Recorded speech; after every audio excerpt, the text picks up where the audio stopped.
All across the planet, nations and cities are working to reduce their dependence on fossil fuels and promote sustainable energy options. Because it's the smart thing, because it makes business sense, and it's the right thing. In China, Europe, and Brazil, energy innovations are changing how we live. And in the U.S., every branch of the military is mobilizing to cut its carbon footprint. We really believe that the climate is changing. In this program, we'll share how we know Earth is warming and why, and discover what Earth science tells us about clean, green energy opportunities. I'm Richard Alley. I'm a geologist at Penn State University, but my research has taken me round the planet, from Greenland to Antarctica. I'm fascinated by how our climate has changed dramatically and often. From times with ice everywhere to no ice anywhere on the planet. Records of past climate help us learn how Earth operates. What has happened can happen again. And I know that sometimes things change really fast. I'm a registered Republican, play soccer on Saturdays, and go to church on Sundays. I'm a parent and a professor. I worry about jobs for my students and my daughter's future. I've been a proud member of the UN panel on climate change, and I know the risks. And I've worked for an oil company and know how much we all need energy. And the best science shows we'll be better off if we address the twin stories of climate change and energy, and that the sooner we move forward, the better. Our use of fossil fuels for energy is pushing us towards a climate unlike any seen in the history of civilization. But a growing population needs more and more clean energy. But I believe science offers us an operator's manual with answers to both of these huge challenges.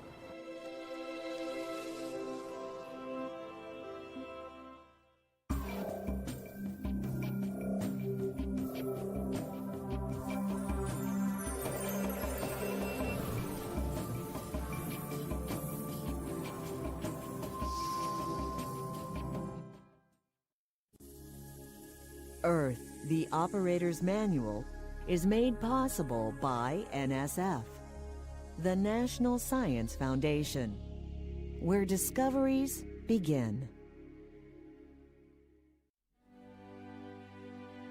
Humans need energy. We always have and always will. But how we use energy is now critical for our survival. It all began with fire. Today, it's mostly fossil fuels. Now we're closing in on 7 billion of us, and the planet's population is headed toward 10 billion. Our cities and our civilization depend on vast amounts of energy. Fossil fuels, coal, oil, and natural gas, provide almost 80% of the energy used worldwide. Nuclear is a little less than 5%, hydropower a little under 6%, and the other renewables, solar, wind, and geothermal, about 1%, but growing fast. Wood and dung make up the rest. Using energy is helping many of us live better than ever before. Yet well over 1.5 billion are lagging behind without access to electricity or clean fuels. In recent years, Brazil has brought electricity to 10 million, but in rural Ceará, some still live off the grid. No electricity, no running water, and no refrigerators to keep food safe. Life's essentials come from their own hard labor. Education is compulsory, but studying's a challenge when evening arrives. The only light is from kerosene lamps. They're smoky, dim, and dangerous. Someday, this mother prays the electric grid will reach her home. The first thing I'll do when the electricity arrives in my house will be to say a rosary and give praise to God.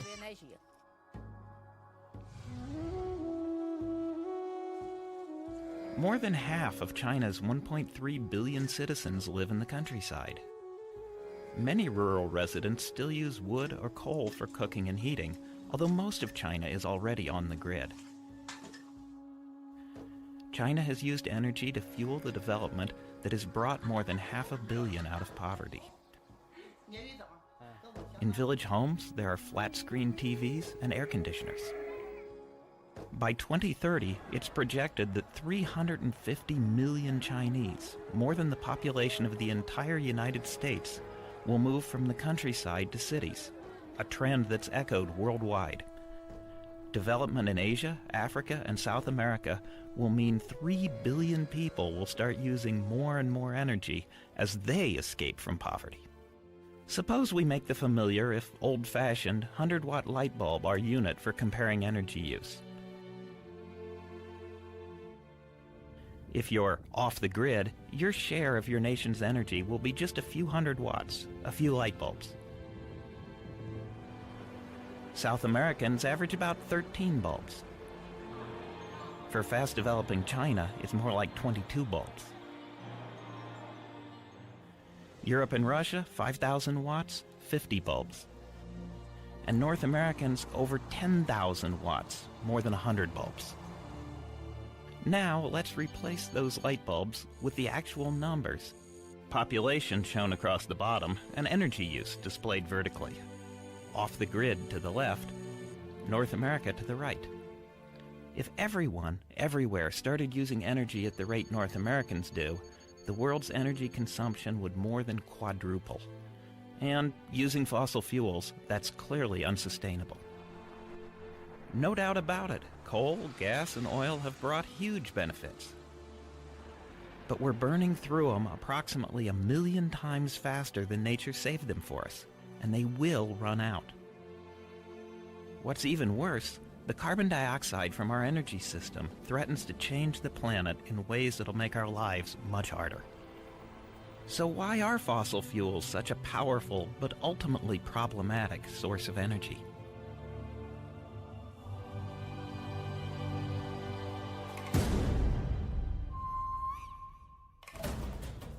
Conditions on the waterways of today's Louisiana help us understand how fossil fuels are made and why they're ultimately unsustainable.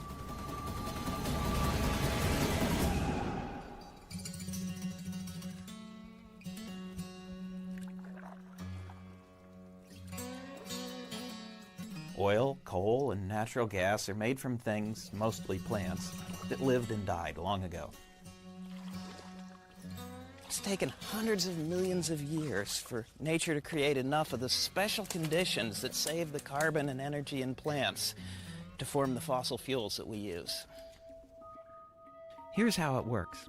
Plants, like these tiny diatoms encased in silica shells, grow in the upper layers of lakes and oceans, using the sun's energy to turn carbon dioxide and water into more plants. When they die, if they're buried where there's little oxygen to break them down, their chemical bonds retain the energy that began as sunlight.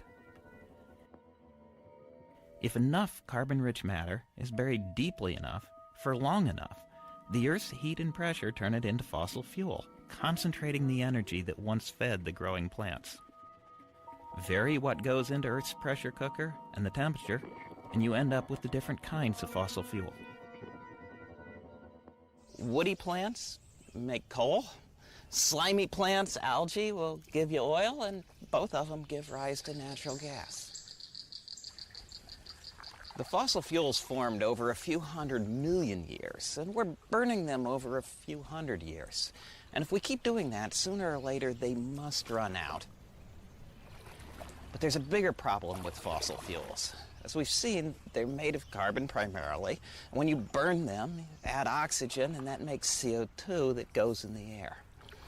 We're reversing the process by which they formed. And if we keep doing this, it must change the composition of Earth's atmosphere. What CO2 does was confirmed by basic research that had absolutely nothing to do with climate change. A continuance of the Upper Air program will provide scientific data concerning the physics of the upper atmosphere. World War II was over, but the Cold War had begun. The U.S. Air Force needed to understand the atmosphere for communications and to design heat-seeking missiles. At certain wavelengths, carbon dioxide and water vapor block radiation. So the new missiles couldn't see very far if they used a wavelength that CO2 absorbs. Research at the Air Force Geophysics Laboratory in Hanscom, Massachusetts, produced an immense database with careful measurements of atmospheric gases. Further research by others applied and extended those discoveries, clearly showing the heat-trapping influence of CO2. The Air Force hadn't set out to study global warming, they just wanted their missiles to work. But physics is physics. The atmosphere doesn't care if you're studying it for warring or warming. Adding CO2 turns up the planet's thermostat. It works the other way as well. Remove CO2 and things cool down. These are the Southern Alps of New Zealand, and their climate history shows that the physicists really got it right. These deep, thick piles of frozen water are glaciers, slow-moving rivers of ice sitting on land. But once, when temperatures were warmer, they were liquid water stored in the sea. We're going to follow this one, the Franz Josef, from summit to ocean to see the real-world impact of changing levels of CO2.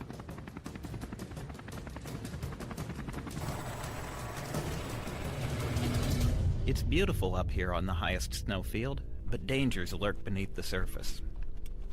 I've spent a lot of time on the ice. It's standard practice up here to travel in pairs, roped up for safety.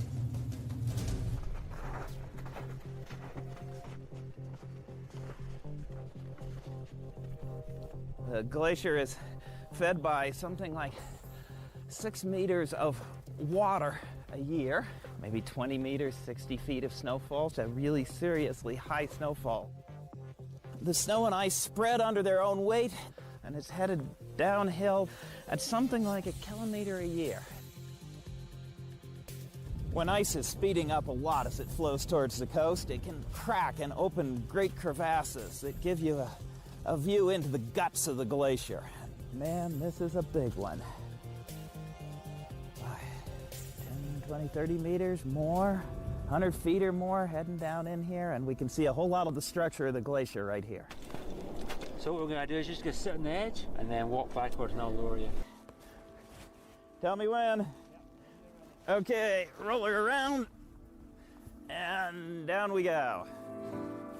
Snowfall arrives in layers, each storm putting one down.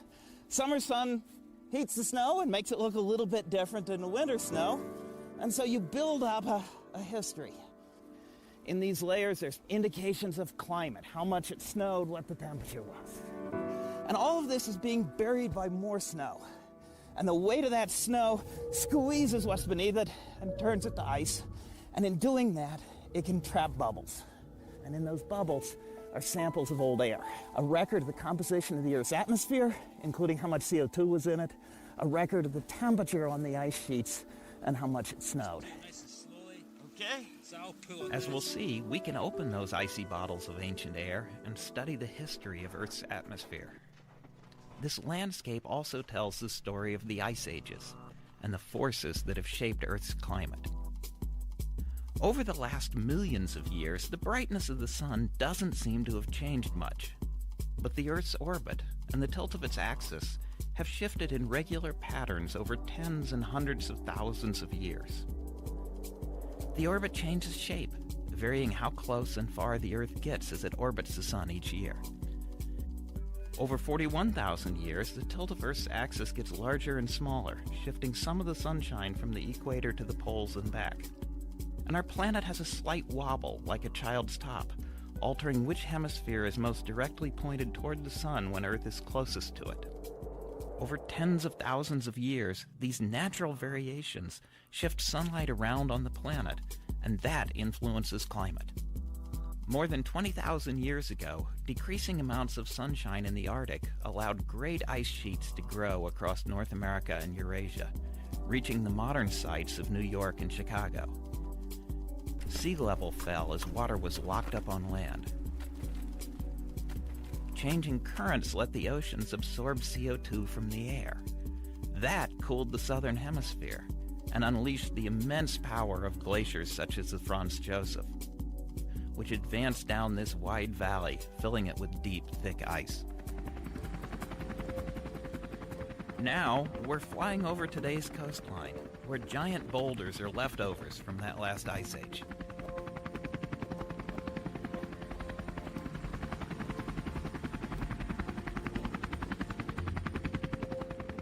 A glacier is a great earth-moving machine. It's a dump truck that carries rocks that fall on top of it. It's a bulldozer that pushes rocks in front of it, and it outlines itself with those rocks, making a deposit that we call a moraine that tells us where the glacier has been. We're 20 kilometers, 12 miles from the front of the Franz Josef Glacier today. But about 20,000 years ago, the ice was depositing these rocks as it flowed past us and out to sea. The rocks we can still see today confirm where the glacier once was. Now, in a computer-generated time-lapse condensing thousands of years of Earth's history, we're seeing what happened. Lower CO2, colder temperatures, more snow and ice, and the Franz Josef advanced. 20,000 years ago, 30% of today's land area was covered by great ice sheets, which locked up so much water that the global sea level was almost 400 feet lower than today. Then, as Earth's orbit changed, temperatures and CO2 rose, and the glacier melted back. The orbits set the stage, but by themselves they weren't enough. We need the warming and cooling effects of rising and falling CO2 to explain the changes we know happened.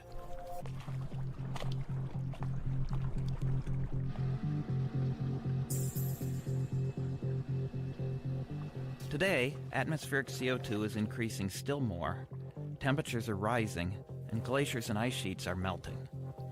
You can see this clearly on the lake formed by the shrinking Tasman Glacier across the range from the Franz Josef. This is what the end of an ice age looks like. Glaciers falling apart, new lakes, new land, icebergs coming off the front of the ice. In the early 1980s, we would have been inside New Zealand's Tasman Glacier right here. Now we're passing icebergs in a new lake from a glacier that has mostly fallen apart and ends over 6 kilometers, 4 miles away. One glacier doesn't tell us what the world is doing, but while the Tasman has been retreating, the great majority of glaciers on the planet have gotten smaller. This is the Columbia Glacier in Alaska. It's a type of glacier that makes the effects of warming easy to see. It's been retreating so fast that the Extreme Ice Survey had to reposition their time-lapse cameras to follow its motion. In Iceland, warming air temperatures have made this glacier simply melt away, leaving streams and small lakes behind. Thermometers in the air show warming. Thermometers in the air far from cities show warming. Put your thermometer in the ground, in the ocean, look down from satellites, they show warming. The evidence is clear. The Earth's climate is warming.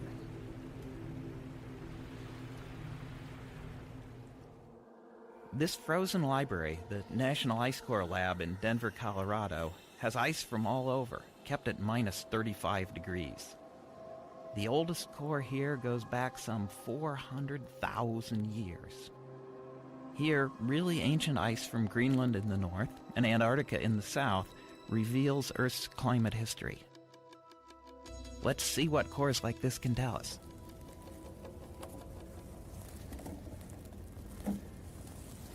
First are those layers I mentioned in the New Zealand snow. They've turned to ice and we can count them. Summer, winter, like tree rings, we can date the core. Other cores tell other stories. Look at this. It's the ash of an Icelandic volcano that blew up to Greenland 50,000 years ago. Cores hold other and even more important secrets. Look at these bubbles. They formed as the snow turned to ice and trapped old air that's still in there. Scientists now are working with cores from Antarctica that go back even further. They tell us with a very high degree of accuracy how much carbon dioxide was in the air that far back. researchers break chunks of ice in vacuum chambers and carefully analyze the gases that come off. They're able to measure very precisely levels of carbon dioxide in that ancient air. Looking at the cores, we see a pattern that repeats. 280 parts per million of CO2, then 180, 280, 180, 280. By analyzing the chemistry of the oxygen atoms in the ice, you can also see the pattern of rising and falling temperature over time. Colder during the ice ages, warmer during the interglacial periods. Now put the two lines together, and you can see how closely temperature and carbon dioxide track each other. They're not exactly alike. At times, the orbits caused a little temperature change before the feedback effects of CO2 joined in. But just as we saw in New Zealand, we can't explain the large size of the changes in temperature without the effects of CO2.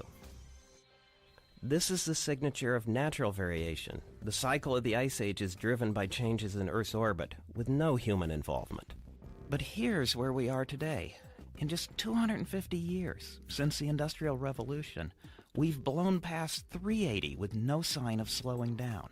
It's a level not seen in more than 400,000 years, 40 times longer than the oldest human civilization.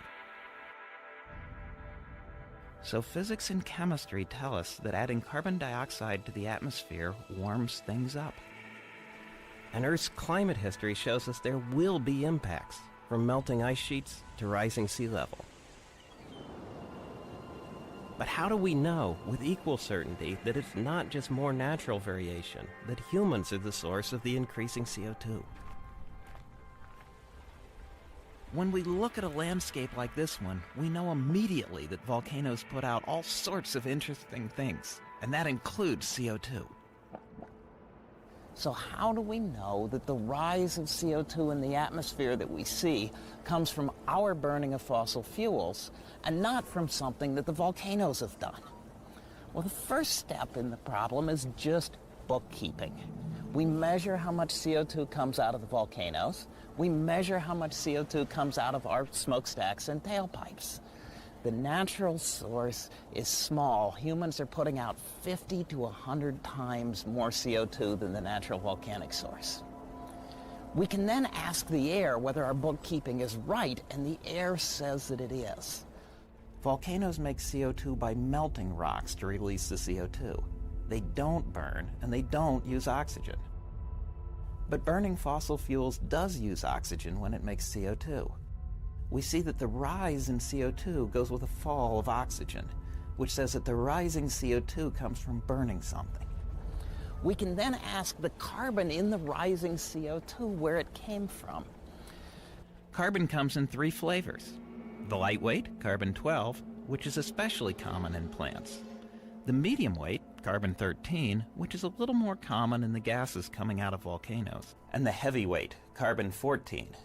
It's radioactive and decays almost entirely after about 50,000 years, which is why you won't find it in very old things like dinosaur bones or fossil fuels. We see a rise in carbon-12, which comes from plants. We don't see a rise of carbon-13, so the CO2 isn't coming from the volcanoes. And we don't see a rise in carbon-14, so the CO2 can't be coming from recently living plants. And so the atmosphere says that the rising CO2 comes from burning of plants that have been dead a long time. That is fossil fuels. The CO2 is coming from our fossil fuels. It's us. So physics and chemistry show us carbon dioxide is at levels never seen in human history. And the evidence says it's all of us burning fossil fuels that's driving the increase. But what about climate change and global warming? Are they for real? Here's what those who have looked at all the data say about the future. Climate change, energy security, and economic stability are inextricably linked. Climate change will contribute to food and water scarcity, will increase the spread of disease, and may spur or exacerbate mass migration. Who do you suppose said that? Not a pundit, not a politician, the Pentagon.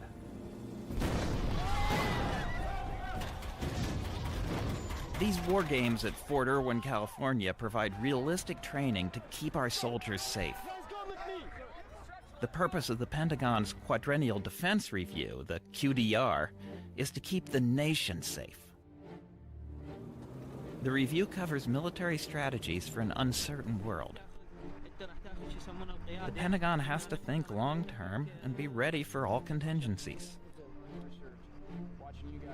The 2010 QDR was the first time that those contingencies included climate change. Rear Admiral David Titley is oceanographer of the Navy and contributed to the Defense Review. Well, I think the QDR really talks about climate change in terms that it really isn't for debate. And you take a look at the global temperatures, you take a look at sea level rise, you take a look at what the glaciers are doing, not just one or two glaciers, but really glaciers worldwide. And you add all of those up together. And that's one of the reasons we really believe that the climate is changing. So the observations tell us that. Physics tells us this as well. What climate change means for key global hotspots is less clear. We understand the Earth is getting warmer. We understand the oceans are getting warmer. What we do not understand is exactly how that will affect things like strong storms, rainfall rates, rainfall distribution. So yes, climate change is a certainty, but what is it going to be like in specific regions of the world and when? One area of particular concern to the Navy is sea level rise. Sea level rise is going to be a long-term and very, very significant issue for the 21st century. The QDR included an infrastructure vulnerability assessment that found that 153 naval installations are at significant risk from climatic stresses. From Pearl Harbor, Hawaii to Norfolk, Virginia, the bases and their nearby communities will have to adapt. Even with 1 to 2 meters of sea level rise, which is very, very substantial, we have time. This is not a crisis, but it is certainly going to be a strategic challenge. Globally, climate change is expected to mean more fires, floods, and famine. Nations may be destabilized. For the Pentagon, climate change is a threat multiplier. But with sound climate science, Titley believes forewarned is forearmed.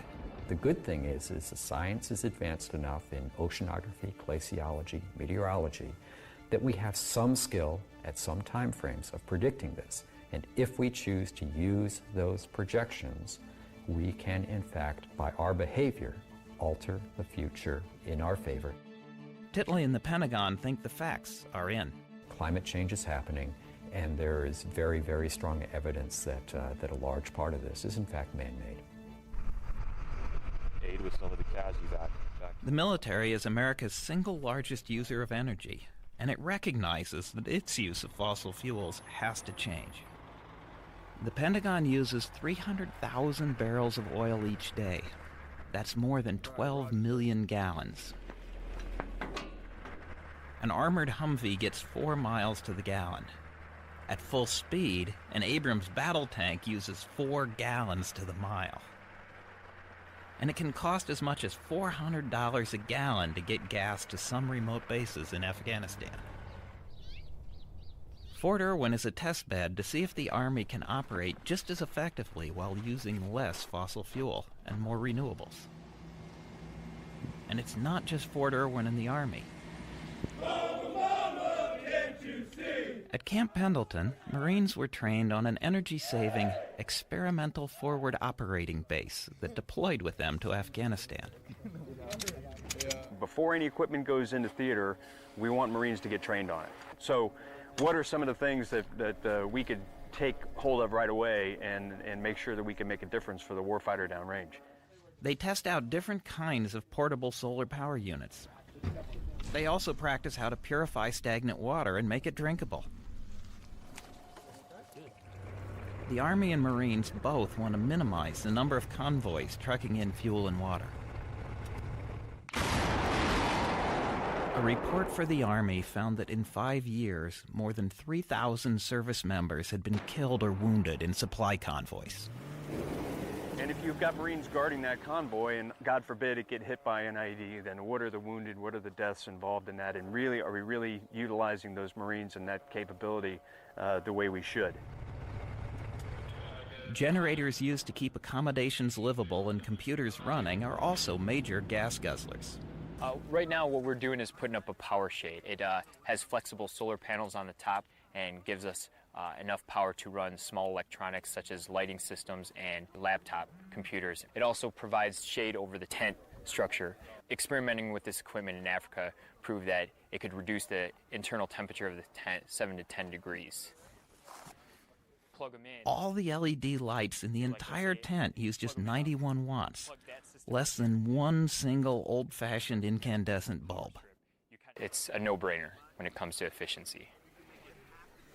Light-emitting diodes don't weigh much, but they're still rugged enough to survive a typical Marine's gentle touch.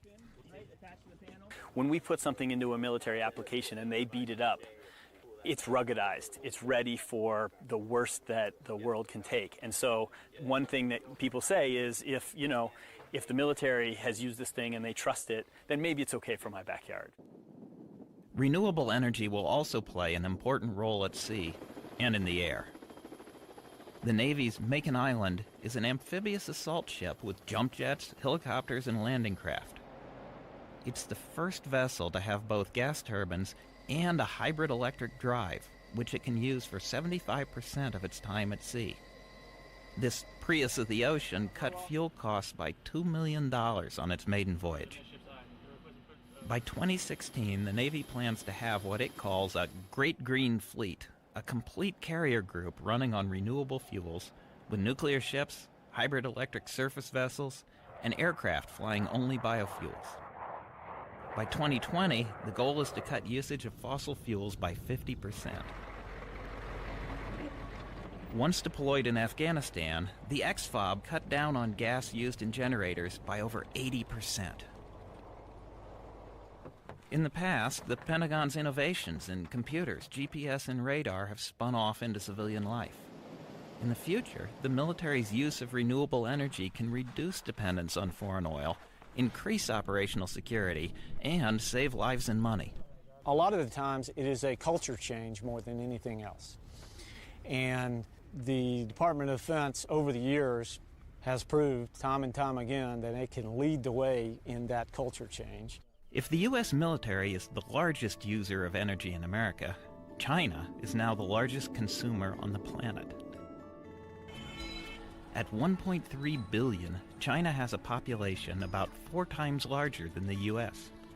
So average per-person use and CO2 emissions remain about 1/4 those of Americans.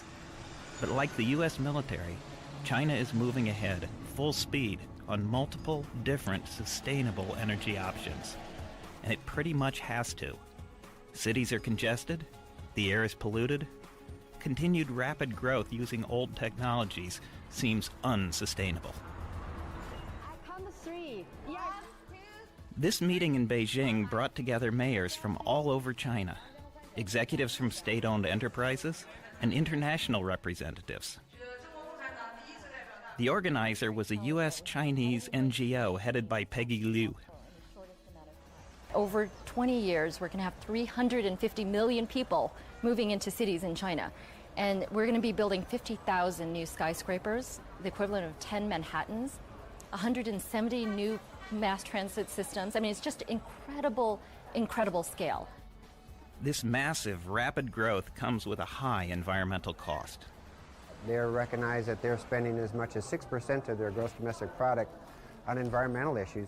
In 2009, China committed $35 billion, almost twice as much as the U.S., to energy research and incentives for wind, solar, and other clean energy technologies. It's attracted an American company to set up the world's most advanced solar power research plant. China now makes more solar panels than any other nation. But it's also promoting low-tech, low-cost solutions. Solar water heaters are seen on modest village homes. Some cities have them on almost every roof. China is throwing spaghetti on the wall right now in terms of over 27 different cities doing LED street lighting, or over 20, 30 different cities doing electric vehicles. But visit any city and you can see that the coal used to generate more than 70% of China's electricity has serious consequences with visible pollution and adverse health effects. China uses more coal than any other nation on Earth, but it's also trying to find ways to burn coal more cleanly.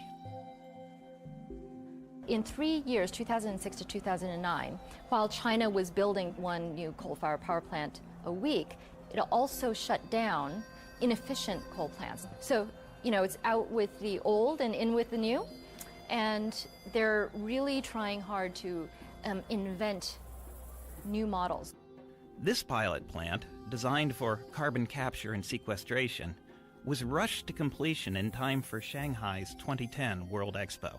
It absorbs and sells carbon dioxide and will soon scale up to capture 3 million tons a year that could be pumped back into the ground, keeping it out of the air. Here in China, they are bringing many plants online in a much shorter time span than it takes us in the U.S. China is right now the factory of the world.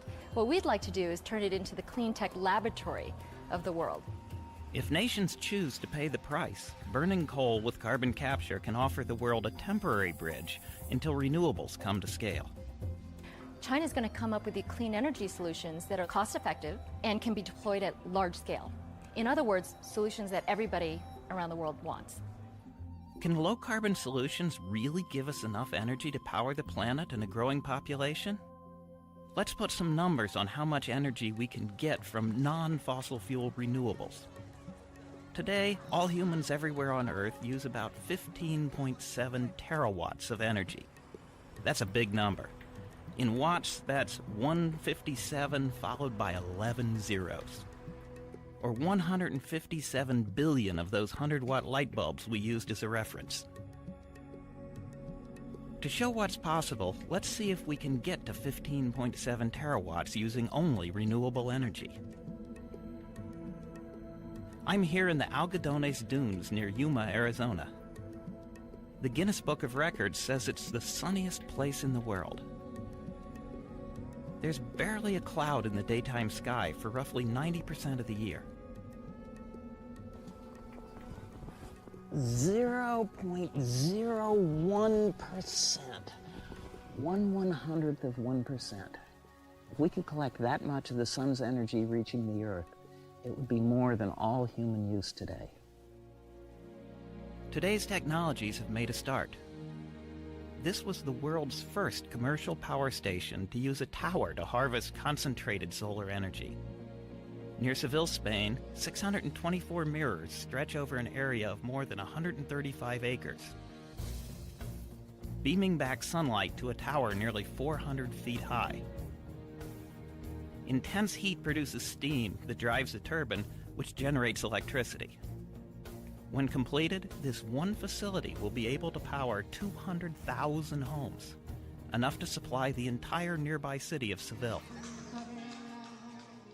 Remember our target of 15.7 terawatts?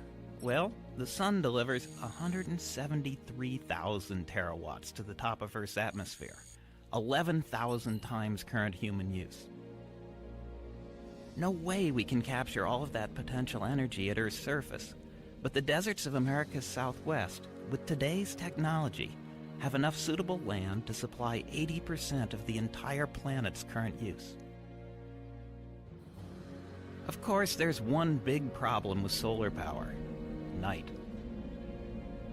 But with more efficient transmission lines, and as part of a balanced renewable energy portfolio that includes storage, the sun's potential is vast. In tropical nations like Brazil, the sun heats water, makes clouds, and unleashes rainfall that feeds some of the planet's largest rivers. Iguazu Falls is a tourist attraction, one of the most spectacular waterfalls on Earth, where you can feel the immense power of falling water. The nearby Itaipu Dam, on the border of Brazil and Paraguay, produces the most hydroelectric power of any generating station in the world. This one dam supplies most of the electricity used in Sao Paulo, a city of more than 11 million. Sao Paulo is 600 miles away, but Brazil made the decision to build innovative, high-voltage direct current transmission lines to minimize energy loss. The Itaipu to Sao Paulo electrical grid has been in operation since 1984 and shows that renewable energy can go the distance. Dams can't be the answer for every nation. They flood landscapes, disrupt ecosystems, and displace people. But hydropower gives Brazil, a nation larger than the continental United States, 80% of its electricity. And worldwide, hydropower could contribute 12% of human energy use, ready at a moment's notice in case the sun goes behind a cloud. Brazil is also using its unique natural environment in another way. Its tropical climate provides ideal conditions for sugarcane, one of the Earth's most efficient plants in its ability to collect the energy of sunlight. Plantations like this one harvest the cane for the production of sugar and the biofuel called ethanol. The U.S. is actually the #1 producer of ethanol in the world, mostly using corn instead of cane. But ethanol made from sugarcane is several times more efficient at replacing fossil fuel than corn-based ethanol. Modern facilities like this one pipe back wet waste to fertilize the fields and burn the dry waste, called bagasse, to generate electricity to run the factory. For Brazil, at least, ethanol works. Today, almost all cars sold in Brazil can use flex fuels. Drivers choose gasoline blended with 25% ethanol or pure ethanol, depending on price and how far they plan to drive. Local researchers say that if all the gasoline in the world suddenly disappeared, Brazil is the only nation that could go it alone and keep its cars running. Using food for fuel raises big questions in a hungry world. As of now, sugarcane ethanol hasn't affected food prices much. But there are concerns with corn. So here in the U.S., government labs like NREL, the National Renewable Energy Lab, have launched programs to see if biofuels can be made from agricultural waste. It does work, and researchers are trying to bring the cost down.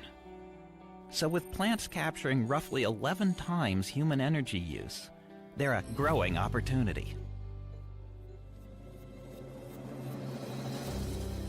New Zealand takes advantage of another kind of energy. These are the geysers and hot springs at Rotorua on the North Island. Once, they were used by the native Maori people for cooking and bathing. Now, geothermal power plants harvest heat and turn it into as much as 10% of all New Zealand's electricity. Many power projects are partnerships with the Maori, benefiting local people and avoiding the not in my backyard problems that often complicate energy developments. Globally, geothermal energy offers 3 times our current use. But we can mine geothermal, extracting the energy faster than nature supplies it, cooling the rocks deep beneath us to make power for people.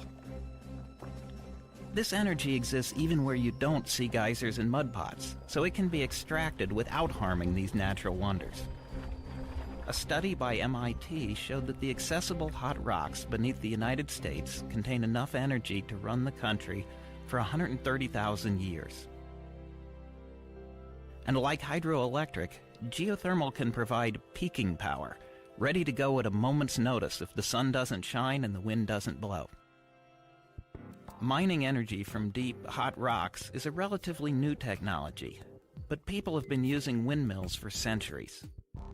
And the wind blows everywhere. Here's where the United States is very lucky. Let's take a trip up the nation's wind corridor, from Texas in the south to the Canadian border. Bright purple indicates the strongest winds. All along this nearly 2,000 miles, there's the potential to turn a free, non-CO2 emitting resource into electricity. But that takes choices and actions by individuals and governments. Here's what's been happening in West Texas.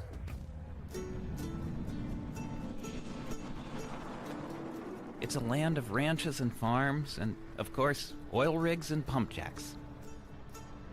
But in the early 90s, this was one of the most financially depressed areas in the state. Communities like Nolan Divide fell on hard times. Schools closed, people moved away. But since 1999, the new structures towering above the flat fields aren't oil derricks, but wind turbines. The largest number, more than 1,600, is in Nolan County. Greg Wortham is mayor of Sweetwater, the county seat. It wasn't a philosophical or political decision. It was ranchers and farmers and truck drivers and welders and railroads, and wind workers. Steve Oatman's family has been ranching the Double Heart for 3 generations. Steve may have doubts about the causes of climate change, but not about wind energy. But it's been a blessing. It helps pay taxes, it helps pay the feed bill. Roscoe 30 Mick. We talk about this being green energy because it pays money. The ranchers and the farmers call it mailbox money. They have to get out and sweat and work hard all day long. Things are pretty stressful. And if you can just walk to the mailbox and pick up some money because you've got turbines above the ground, that makes life a lot easier. Each windmill can generate between $5,000 and $15,000 per year. So a ranch with an average of 10 to 20 turbines can provide financial stability for people who have always lived with uncertainty. I don't just believe in it because I make a living from it. It's something that's going to happen for the country. So now, local schools have growing enrollments and funds to pay for programs. We had about $500 million in tax base in the whole county in 2000, and by the late part of that decade, in less than 10 years, it went up to $2.5 billion in tax value. By the end of 2009, the capacity of wind turbines in West Texas totaled close to 10,000 megawatts. If Texas were a country, it would rank 6th in the world in wind power. The U.S. Department of Energy estimates that wind could supply 20% of America's electricity by 2030. New offshore wind farms would generate more than 43,000 new jobs. That translates into a $200 billion boost to the U.S. economy. Worldwide, wind could provide almost 80 times current human usage. No form of energy is totally free of environmental concerns or hefty startup costs. Some early wind farms gave little consideration to birds and other flying critters like migrating bats. But recent reports by Greenpeace and the Audubon Society have found that properly sited and operated turbines can minimize problems. Mayor Wortham, for one, welcomes wind turbines into his backyard. We like them. Some people don't. But we're more than happy to export our energy to those states who want to buy green but don't want to see green. In the long run, I hope we have wind turbines everywhere they can produce energy. We need them. That's what America's going to have to do. That's the next stepping stone to save ourselves. The state of Texas has invested $5 billion to connect West Texas wind to big cities like Dallas and Fort Worth.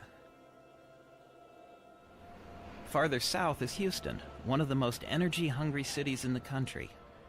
Its port is America's largest by foreign tonnage, and its refineries and chemical plants supply a good portion of the nation. But already, perhaps surprisingly, Houston is the largest municipal purchaser of renewable energy in the nation. 30% of the power city government uses comes from wind, with a target of 50%. And its mayor wants to cut energy costs and increase energy efficiency. I want to go from the oil and gas capital of the world to the green and renewable energy capital of the world. Supported by federal stimulus dollars, the local utility is ahead of schedule to install smart meters. These will help consumers economize on energy use. The city has already installed 2,500 LED traffic lights using 85% less energy than traditional incandescent bulbs. That translates into savings of $3.6 million per year. City Hall thinks it can also improve air quality by changing the kinds of cars Houstonians drive. If we're going to be a car city, that's great, but those vehicles are going to be non-polluting electric vehicles. The city already operates a fleet of plug-in hybrids. Now it's encouraging the development of an infrastructure to make driving electric vehicles easy and practical. And in Houston's hot and humid environment, it helps to have an increasing number of energy-efficient, LEED-certified buildings. We're going to do it because it's the smart thing, because it makes business sense, and it's the right thing. Some estimates are that the U.S. could save as much as 23% of projected demand from a more efficient use of energy. Well, if you're going to tackle energy efficiency, you might as well do it in a place that is a profligate user of energy. And when you make a difference there, you can make a difference that's significant. Globally, efficiency could cut the demand for energy by 1/3 by 2030. Bottom line, there are many ways forward, and we can hit that renewable energy target. And if next-generation nuclear is also included, one plan has the possible 2030 energy mix transformed from one relying on fossil fuels to one that looks like this. With renewables, sun, wind, geothermal, biomass, and hydropower totaling 61%, fossil fuels down to 13%, and existing and new nuclear making up the balance. Another plan meets world energy needs with only wind, water, and solar. And in fact, there are many feasible paths to a sustainable energy future. Today's technologies can get us started, and a commitment to research and innovation will bring even more possibilities. We've traveled the world to see some of the sources the planet offers to meet our growing need for clean energy. There's too many options to cover all of them here. And besides, each nation, each state, each person must make their own choices as to what works best for them. But the central idea is clear. If we approach Earth as if we have an operator's manual that tells us how to keep the planet humming along at peak performance, we can do this. We can avoid climate catastrophes, improve energy security, and make millions of good jobs. For Earth, the Operator's Manual, I'm Richard Alley.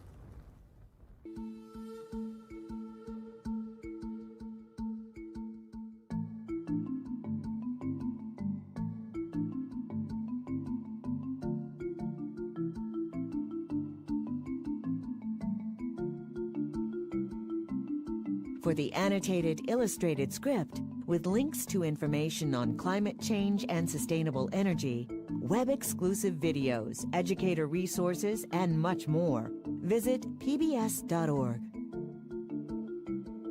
Earth, the Operator's Manual is available on DVD. The companion book is also available. To order, visit shoppbs.org or call us at 1-800-PLAY-PBS.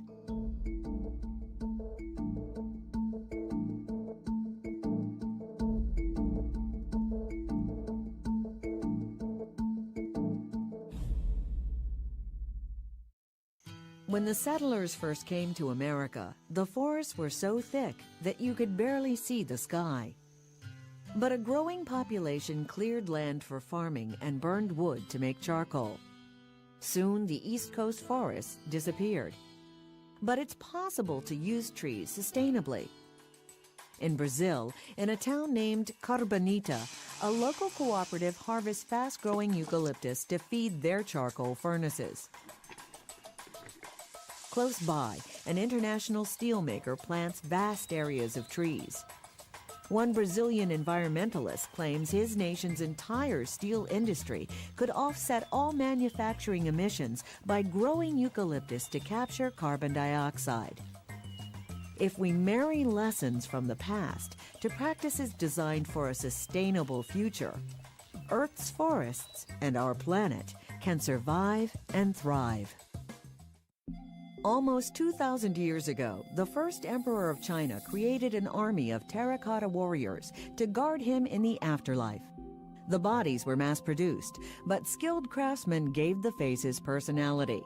Today, it's wind turbines and solar panels that are being mass-produced to protect the environment, while the warriors remain a wonder of the world. In this century, China will create new wonders to help Red China turn green.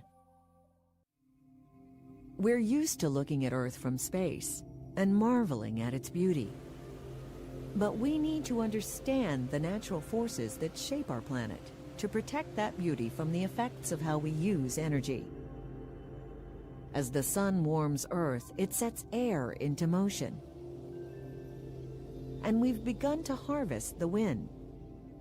In turn, the wind delivers energy we can capture.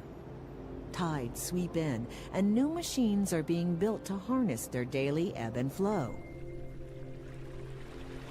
Add up all the sustainable resources the planet offers, deploy all the ingenuity our species can summon, and we can more than meet our need for energy.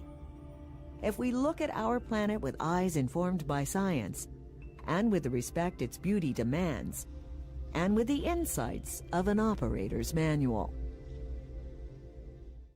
Beyond broadcast, Earth the Operator's Manual also includes outreach events at the North Carolina Museum of Natural Sciences, the Fort Worth Museum of Science and History, the Reuben H. Fleet Science Center in San Diego, the Science Museum of Minnesota, and the Oregon Museum of Science and Industry. Science centers have the latest information about climate science and sustainable energy. Visit them in person or online via Earth the Operator's Manual at pbs.org.